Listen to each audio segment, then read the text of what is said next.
오늘 본문의 말씀을 가지고 하늘의 신령한 복이라는 제목으로 함께 말씀 나누도록 하겠습니다.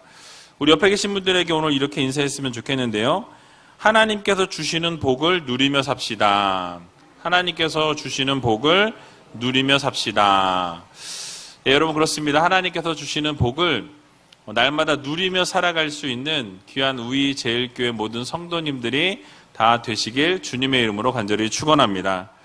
여러분 한 주간 동안 잘 지내셨습니까? 날씨가 계속 추운데 감기 조심하시고 아마 내일부터 날씨가 좀 풀린다는 그런 기쁜 소식이 있습니다. 낮 기온이 영상으로 올라가더라고요. 이제 이렇게 하다가 봄이 확 와버렸으면 좋겠습니다. 아직 그러려면 좀 남았지만 어쨌든 마음에는 봄이 찾아오면 좋겠다라는 생각이 들고요.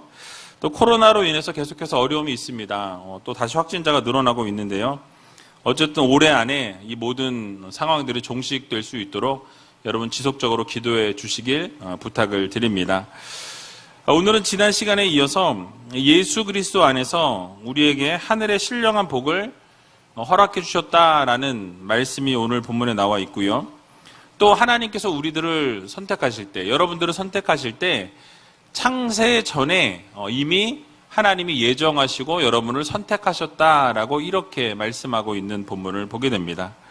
짧은 구절의 이 두 구절의 말씀이지만 기독교의 핵심이 담겨 있는 이 본문 말씀이기 때문에 오늘 이 본문 말씀을 통해서 하나님께서 허락해 주시는 교훈의 말씀이 무엇인지 같이 한번 생각해 보는 시간을 갖도록 하겠습니다.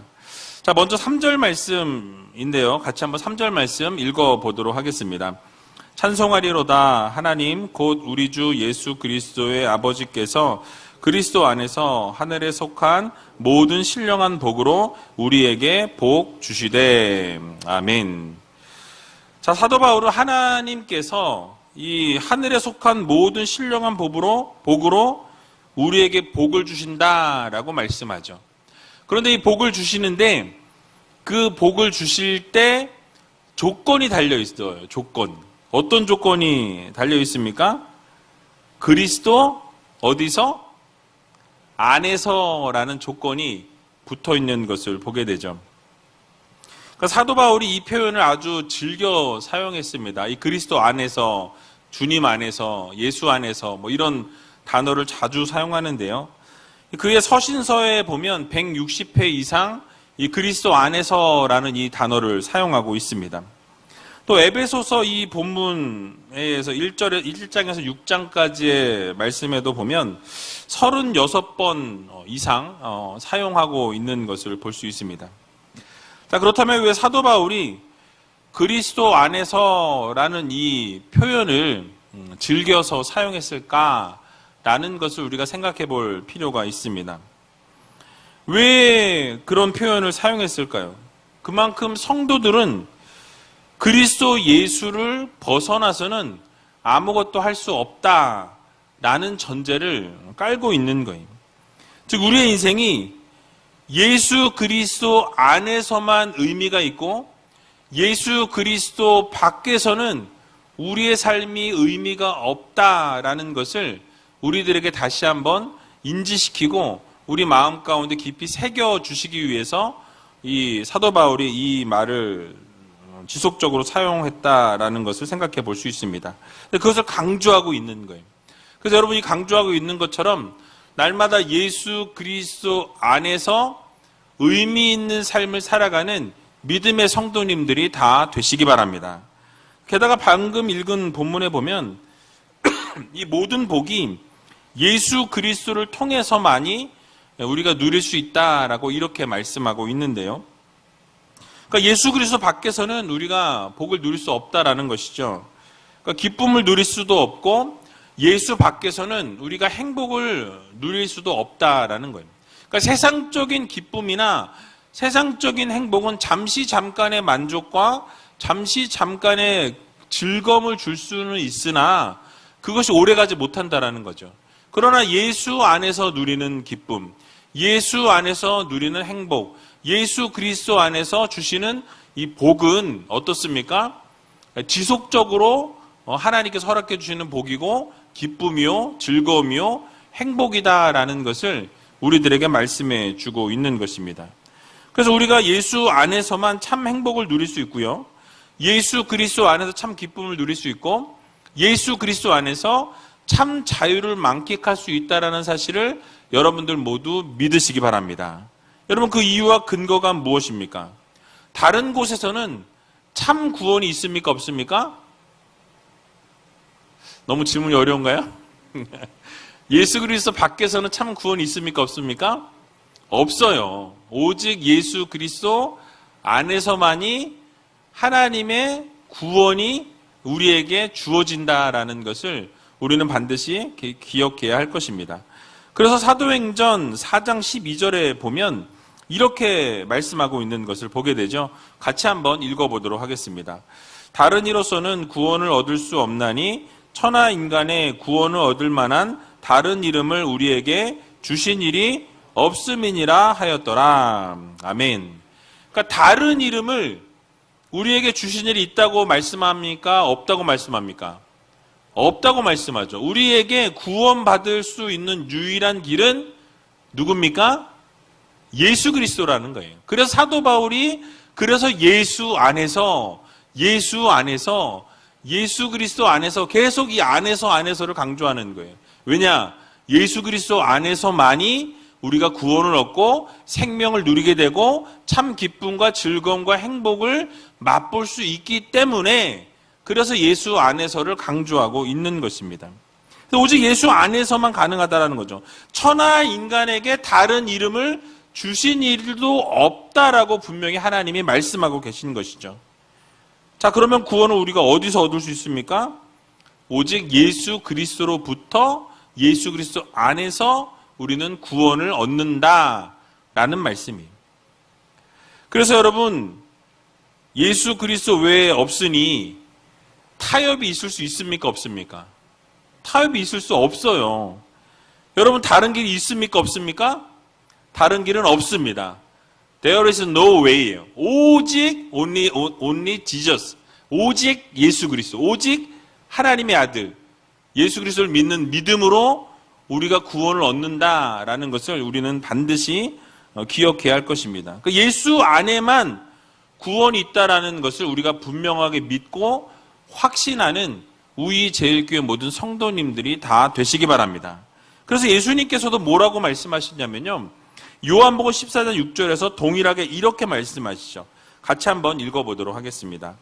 예수께서 가라사대 내가 곧 길이요 진리요 생명이니 나로 말미암지 않고는 아버지께로 올 자가 없느니라. 아멘.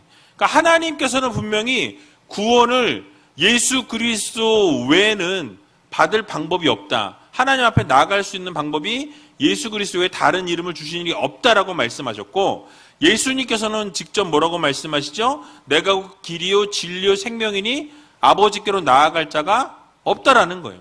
예수님을 통하지 않고서는 주님 앞에 나아갈 수 있는 방법이 전혀 없다라고 말씀하고 있는 것이죠. 그래서 주님만이 참 길이시고 진리가 되시고 생명이 되신다라는 것을 예수님이 밝히고 계신다라는 거예요. 그러니까 주님을 통하지 않고는 하나님 앞에 나아갈 방법이 없습니다. 이유가 무엇입니까? 죄로 인해서 하나님과 멀어졌던 우리와의 관계, 하나님과 깨어졌던 우리와의 관계가 온전히 회복될 수 있는 유일한 방법은 예수 그리스도의 보혈의 피 밖에는 없다라는 사실을 여러분들 모두 기억하시기 바랍니다. 우리 주님께서 자신을 단번에 화목제물로 드리셔서 자신을 죽임으로 십자가에 달려 돌아가심으로 어떻게 하셨어요? 여러분 한 분 한 분을 구원하셨다라는 거예요. 그렇기 때문에 예수 그리스도를 통해서만이 하나님 앞에 나아갈 수 있고요. 예수 그리스도께서 화목제물이 되셨기 때문에 그 화목제물 대신 예수 그리스도를 통해서만이 하나님으로부터 용서를 받을 수 있고 하나님과의 관계가 회복되어지고 하나님의 놀라운 은혜를 얻게 된다라는 것을 우리는 반드시 기억해야 한다라는 사실이에요. 너무나 당연하고 뻔한 얘기를 하고 있는 것 같지만 여러분도 우리가 그 사실을 자꾸 까먹고 믿음 생활할 때 우리가 그것을 잊어버릴 때가 너무나 많이 있는 것을 보게 되죠. 그러니까 하나님과의 우리와의 관계가 회복될 수 있는 것, 우리가 하나님 앞에 나아갈 수 있는 유일한 이유는 예수 그리스도 때문에, 예수 그리스도 덕분에 하나님 앞에 나아갈 수 있게 된 계기가 되었고 그 길이 열려졌다라는 것을 여러분들 모두 기억하시기 바랍니다. 맡겼던 죄의 담을 주님께서 허물어 내셨기 때문에 하나님께 나아갈 수 있는 유일한 길이 열리게 되었다라는 거예요. 그러니까 여러분 얼마나 감사합니까? 옛날 같으면은 우리가 이렇게 성소에 나와서 예배 드릴 수도 없었어요. 그죠? 통해서, 제사장을 통해서 우리의 죄를 이렇게 회개하고 그렇게 용서를 받았잖아요.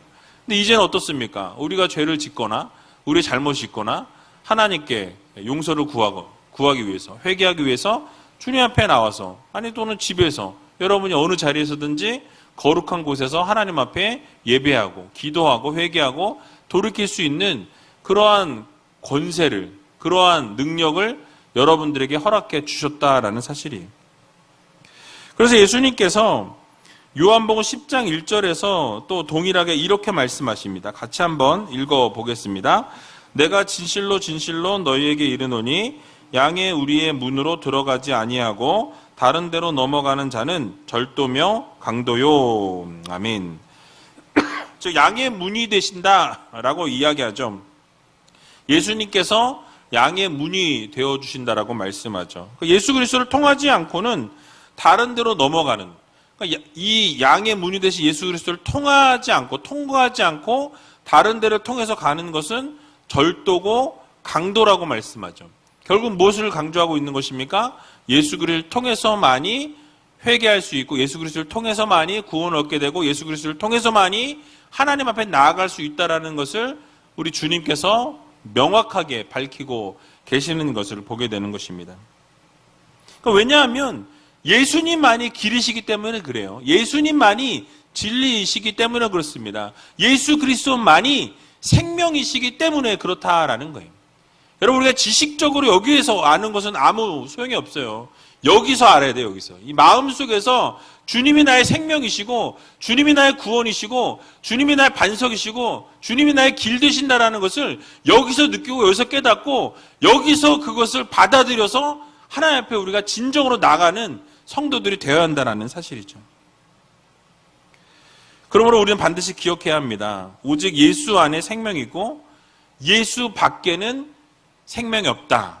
너무나 단순하고 너무나 당연한 이야기지만 이것이 진리다라는 사실이에요. 사람들이 그런 이야기 하죠. 그러니까 믿지 않는 사람들이 뭐라 그래요? 야, 너희들은 꼴통이냐? 이런 얘기 하잖아요. 그죠? 기독교인들만 배타적이냐? 너네들만 이렇게 이기적이냐? 너네만 구원이 있다라고 이야기를 하느냐라고 이야기하지만 이 성경의 진리를 파보고 진리를 맛보고 이 성경을 알게 되면 어떻습니까? 그렇게 써 있어요. 그렇게 말씀하고 있기 때문에 뭐 다른 방법이 없어요. 다르게 설명할 방법이 없어요. 그냥 그게 진리인 거예요. 그게 길인 거예요. 그게 생명인 거예요.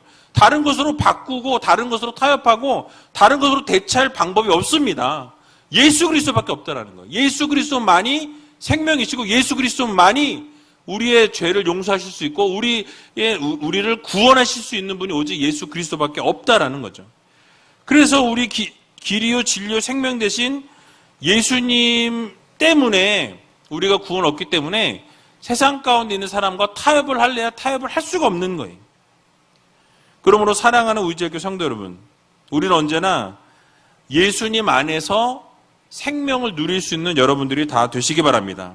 예수 그리스도 안에서만 이 모든 것이 가능하다라는 것을 여러분 모두 믿으시고 예수 안에서 허락되어진 그 복을 누리고 기쁨을 날마다 누리며 살아갈 수 있는 귀한 우리제일교회 모든 성도님들이 되시길 주님의 이름으로 간절히 축원드립니다. 또 한 가지 생각해보고 넘어가야 될 부분은 이 복에 대한 개념이에요. 오늘 이 3절 하반절에 보니까 하늘에 속한 신령한 복이라고 이렇게 표현하고 있는데요. 이것은 곧 하늘에 속한 복과 이 신령한 복, 두 가지 복을 함께 합쳐서 이야기하고 있는 거예요. 그러니까 바울은 굳이 두 가지 의미를 함께 사용하고 있습니다. 이 두 가지 복을 왜 하나로 이야기했냐면 그 당시 소아시아 교회 성도들이 복에 대해서 분명하게 알기를 이 사도 바울이 원했다라는 것이죠. 그래서 그것을 강조하기 위해서 하늘에 속한 신령한 복이다라고, 그냥 복이 아니라 하늘에 속해 있는 그 아주 신령한 거룩한 복을 누리며 살아가야 한다라는 것을 이야기하고 있는 것이죠. 다시 말해서 우리 주님을 통해서 우리에게 허락된 복은 바로 하늘의 신령한 복이라는 것을 말씀하고 있는 거예요. 뒤집어서 이야기하면 예수님을 통해서 우리에게 주어진 복은 땅에 속해 있는 이런 물질적인 복을 이야기하는 것이 아니다라는 것을 우리가 생각해 볼 수 있는 것이죠. 그래서 우리는 분명히 깨달아야 합니다. 하나님께서 예수 그리스도를 통해서 우리에게 약속하시고 우리에게 허락해 주시기 원하시는 복은 어디서부터? 하늘로부터 우리에게 주어진 복이라는 거예요. 이 땅에서의 복을 이야기하는 것이 아니라 하늘로부터 주어진 신령한 복을 우리에게 주셨다라는 것을 우리는 반드시 기억해야 합니다. 그러니까 출처가 이 땅의 복이 아니라 어디로부터? 하늘로부터 주어진 복이라는 것을 여러분들 모두 기억하시기 바랍니다. 그런데 이렇게 또 생각해 보면 이 물질적인 복은 내려주시지 않고 영적인 복만 그럼 주시는 것이냐라고 또 묻는다면 또 그렇진 않아요. 그러니까 물질적인 복이 비성경적이고 잘못된 복이라는 의미도 아닌 거예요. 그러니까 하나님께서 신령한 복을 주시고 하늘의 복을 주실 때 이 늘 말씀드리지만 우리 복의 순서는 하나님과 함께하는 것이 복입니다. 그러니까 하나님과 함께하게 되면 하늘의 신령한 복으로 채우시고 하늘의 신령한 복이 채워지는 삶을 살아가게 될 때에 결국 세상적인 인간들이, 세상적인 사람들이 세상에서 말하는 성공, 이러한 복이 딸려오게 되는 삶을 살게 된다라는 거죠.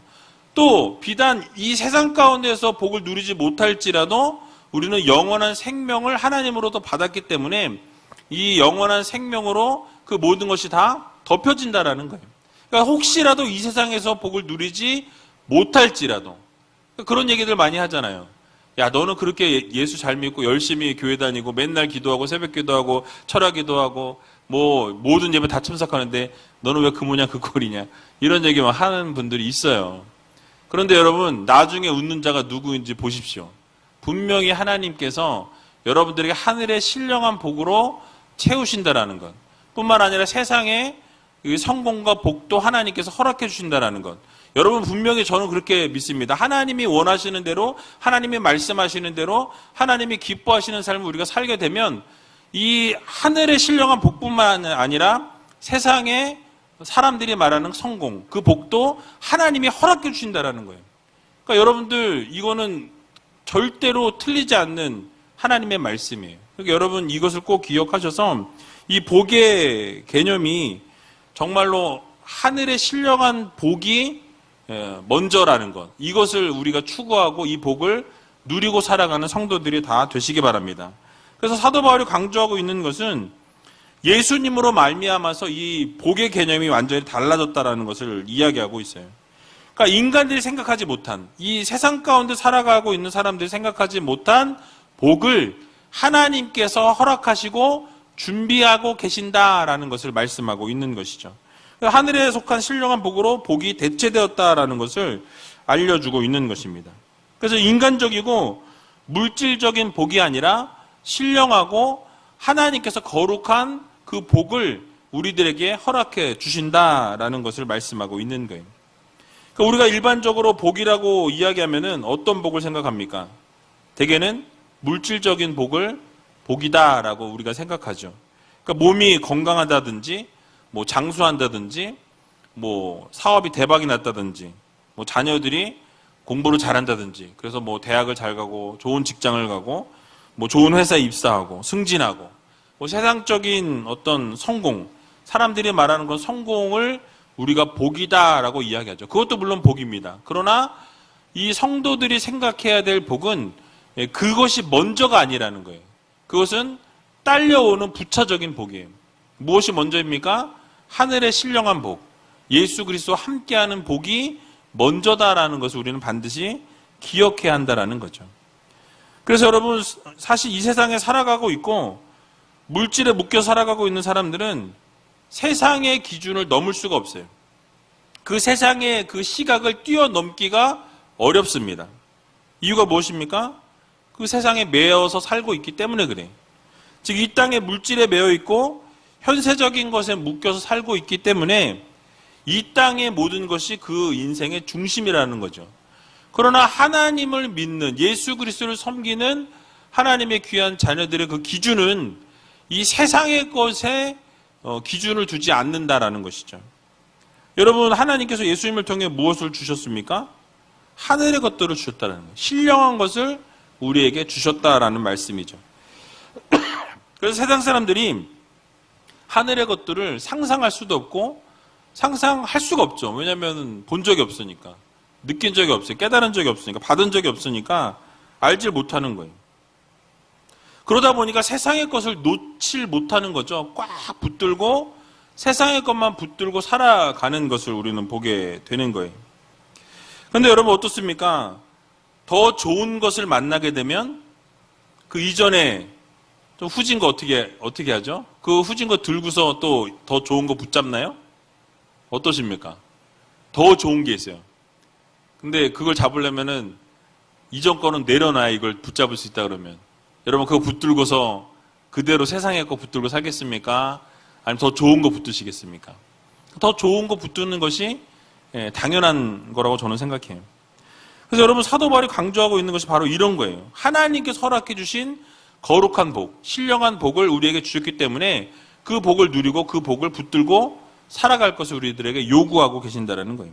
그동안 좋아하고 사랑했던 세상의 것들에 이 손을 쥐고 붙들고 살았다라고 한다면 그것을 이제는 내려놓고 하늘의 신령한 복을 붙들고 신령한 복을 바라보면서 그것을 구하며 살아가는 성도들이 되어야 한다는 것을 우리들에게 말씀해 주고 있는 것입니다.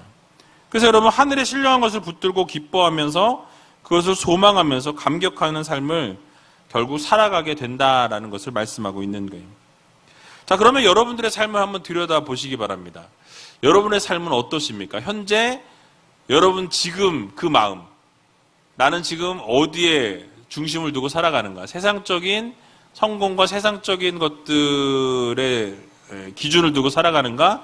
하늘의 신령한 복, 하나님이 허락해 주시는 그 복을 바라보면서 살아가고 있는가? 대답 안 하셔도 돼요. 여러분들이 마음속에서 지금 어디에 지금 내가 중심을 두고 어디에 초점을 맞추고 살고 있는지 여러분 자신을 한번 들여다보는 시간을 가져보시기 바랍니다. 그래서 여러분 이 세상의 것으로 기뻐하고 만족하고 살아가는 우리가 아니라 하늘의 신령한 것으로 우리가 힘을 얻고 하늘의 신령한 복을 통해서 우리가 용기를 얻고 또 하나님께서 허락해 주신 그 복과 은혜로 소망을 갖고 살아가는 성도들이 되어야 할 것입니다. 매일매일 삶 속에서 하늘의 것을 사모하고 하늘의 신령한 것을 우리가 바라보면서 하나님께서 이루실 것들을 기대하고 원하시는 것들을 위해서 살아가는 귀한 우리 제일교회 모든 성도님들이 다 되시길 주님의 이름으로 간절히 축원드립니다. 자, 이어서 너무 중요한 말씀이 기록되어 있는데요. 그러니까 하나님께서 여러분들을 창세전부터 택하셨다라는 이 예정에 대해서 말씀하고 있어요. 오늘 본문 4절에 나와 있는데요. 4절 말씀 같이 한번 읽어보겠습니다. 곧 창세전에 그리스도 안에서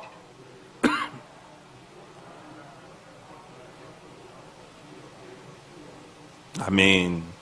바로 앞에 3절에 말씀했던 이 하늘의 신령한 복에 대해서 이제 구체적으로 말씀하는 부분인데요.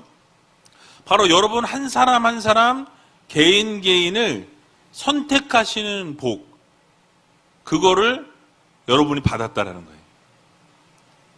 좋지 않으십니까? 하나님께서 여러분을 선택하셨는데 그 선택하신 그 시점이 여러분이 믿고 나서 열심히 하고 헌신하고 봉사하고 순종해서가 아니라 그 시점이 어디라고요? 창세 전부터라고 말씀해요. 이 세상이 만들어지기 전부터 여러분들을 하나님께서 택하시고 하나님의 자녀 삼으시고 백성으로 삼기로 작정하시고 여러분 한 분 한 분을 어떻게 하셨어요? 이미 선택을 하셨다. 얼마나 큰 은혜입니까? 얼굴 표정을 보니까 별 감격이 없네요. 그래서 놀라운 것은 하나님께서 우리를 선택하실 때 우리가 태어나고 우리가 자라고 그리고 난 이후에 우리가 자라는 것을 보시고 이놈은 좀 될 것 같은데 이놈은 괜찮을 것 같은데 이래서 선택을 하신 것이 아니라는 말씀이에요. 그러니까 선택하신 그 시점이 바로 창세 전에 우리를 택하셨다라고 말씀합니다. 그러니까 예수님께서 십자가에서 구속의 그 사역을 완수하신 이후에 여러분을 선택하신 것이 아니라 언제부터?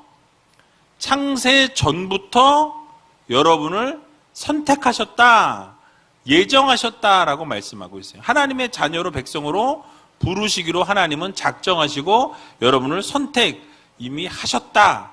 과거형으로 말씀하고 있는 것이죠. 그래서 여러분, 우리 한 사람 한 사람의 이모저모를 보시고 여러분들을 한번 시험해 보시고 그리고 나서 선택한 것도 아니고 여러분들의 이 외모, 여러분 옆에 있는 분들 한번 보세요. 외모가 얼마나 출중한지. 너는 외모 때문에 뽑혔구나. 네, 그런 분이 없는 것 같아요. 농담입니다. 또 집에 가서 또 일기 쓰지 마시고. 그래서 여러분, 이 외모를 보신 이후에 우리 선택한 게 아니에요. 또 여러분들의 충성도, 여러분들 교회에서 얼마나 열심히 헌신하고 봉사하느냐, 이것을 보시고 여러분을 선택하는 것이 아니다라는 거예요. 여러분들이 하나님 위해 살겠다고 맹세한 이후에 하나님이 선택하시는 것이 아니다라는 것이죠. 그러니까 여러분들의 능력과 여러분들의 조건들, 이런 것들을 보시고 선택하신 것도 아니에요. 그러니까 여러분들에 대한 하나님의 선택은 창세 전에, 이미 여러분이 태어나기 전에 하나님이 이미 선택하셨다라는 이 사실을 여러분들 모두 믿으시기 바랍니다. 그 옆에 있는 분에게 한번 이렇게 얘기해 주세요. 당신이 태어나기 전에 선택받았습니다. 예. 그러니까 여러분들이 정말 하나님이 여러분들이 태어나기 전부터, 아니 이 창세 전부터 여러분들을 선택하시고 여러분들을 자녀로 백성으로 이미 택하셨다라고 말씀하죠. 물론 그 과정이 어떻게 가능한지 우리는 몰라요. 왜냐하면 하나님의 그 예정은 우리의 이 생각을 뛰어넘어 있으시기 때문에 우리가 그것을 한정시킬 수 없습니다. 그것이 어떻게 가능하냐고 물어도 우리는 알 수 없어요. 그러니까 성경이 그것에 대해서 침묵하고 있다는 것이죠. 그러나 너무나도 명백하고 확실한 것은 하나님으로부터 선택받은 것이 어떤 우리의 행위나 어떤 우리의 잘난 어떤 외모나 학벌이나 명예나 어떤 지위나 돈이나 이런 게 아니라는 거예요. 전혀 우리의 어떤 행위나 공로가 아니라 전적인 하나님의 은혜다라는 것을 여러분들 모두 믿으시기 바랍니다. 그래서 우리가 선택받은 것은 하나님의 전적인 은혜라는 거예요. 그래서 우리가 선택을 받은 것이기 때문에 우리가 하는 것에 따라서 그 선택이 취소될 수도 있을까요? 없을까요? 없어요. 왜? 선택을 받은 거니까. 여러분이 선택했으면 여러분이 취소도 할 수 있어요. 근데 하나님이 일방적으로 은혜를 주셔서 하나님이 선택하셨어요. 그래서 여러분들을 자녀 삼아주시고 백성 삼아주셨기 때문에 여러분이 만약에 하나님의 자녀로서의 삶을 살아가지 못하면 하나님이 때려서라도, 하나님이 돌이키시기 위해서 맴매를 해서라도 어떻게 해요? 돌이키게 하시는 거예요. 여러분 그래서 매 맞고 돌아오신 분들 계시죠? 그게 그런 거예요. 왜냐하면 하나님이 선택을 이미 하셨는데 말을 안 들어. 여러분들의 자녀가 그렇다 그러면 어떻게 하세요? 패서라도 돌이키게 하시죠. 똑같은 거예요. 하나님도 여러분을 선택하셨는데 그 길을 가지 않으니 어떻게 하십니까? 결국은 때려서라도 돌이키게 하시고 돌아오게 하신다는 것. 여러분 꼭 기억하셔서 결국 하나님의 선택이 잘못될 수 없다라는 거죠. 하나님이 선택하셨는데 취소된다라는 것은 하나님이 그럼 잘못된 선택하셨다라는 거예요. 여러분, 하나님은 완벽하신 하나님이에요. 하나님은 완전하신 하나님이십니다. 절대 흠이 없으시고 틀릴래야 틀리실 수 없는 하나님이세요. 그렇기 때문에 여러분을 선택하셨다라는 것은 그 선택은 취소될 수 있습니까? 없습니까? 없다라는 것. 이 얘기를 또 듣고 나면 집에 가서 이제 아싸, 내가 어쨌든 선택받았으니 내 마음대로 내가 원하는 대로 하고 싶은 대로 살아야지. 그러면 맴매 맞습니다. 그래서 여러분 그걸 꼭 기억하셔서 그것만 기억하셨으면 좋겠어요. 내 공로나 어떤 내가 무엇인가를 잘하고 무엇인가를 뭐 어떻게 해서 하나님이 선택한 것이 아니라 언제부터? 창세 전부터 이미 나를 하나님께 선택하시고 하나님이 백성 삼아주시고 자녀 삼으셔서 하나님의 귀한 이 교회에서 하나님을 섬길 수 있도록 은혜 주셨다라는 것을 여러분들이 꼭 기억하시기 바랍니다. 그래서 완벽하신 하나님이시고 실수가 없으신 하나님이시기 때문에 여러분들을 완벽하게 하나님께서 선택해 주셨다라는 거예요. 그래서 그 하나님의 선택은 변함이 없습니다. 영원하다라는 거예요. 여러분 그래서 구원의 자리도 마찬가지예요. 하나님께서 예수 그리스도로 말미암아서 우리에게 구원을 허락해 주셨어요. 그 구원은 축복의 선물로 여러분들에게 각각 주셨다라는 사실이에요. 그래서 에베소서 2장 8절에서 9절에 보면 이렇게 말씀하죠. 같이 한번 읽어보겠습니다. 너희가 그 은혜를 인하여 믿음으로 말미암아 구원을 얻었나니 이것이 너희에게서 난 것이 아니요 하나님의 선물이라. 행위에서 난 것이 아니니 이는 누구든지 자랑치 못하게 함이니라. 아멘. 자, 무엇을 강조하고 있습니까? 우리에게 주어진 신령한 하늘의 복인 이 구원이 우리의 행위나 우리의 공로나 우리가 어떤 것을 해서가 아니라 하나님의 은혜로 하나님의 선물로 여러분들에게 주어졌고 그래서 하나님이 여러분을 선택하셨다라는 것을 말씀하고 있는 거예요. 그래서 우리가 이 구원을 자랑할 수 있습니까? 없습니까?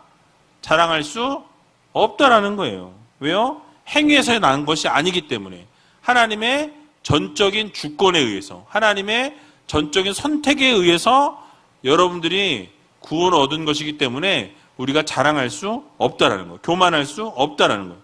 그래서 언제나 감사하고 겸손하게 그 구원의 은혜에 감격하면서 그 구원의 그 사랑에 감사할 수 있는 여러분들이 다 되시기 바랍니다.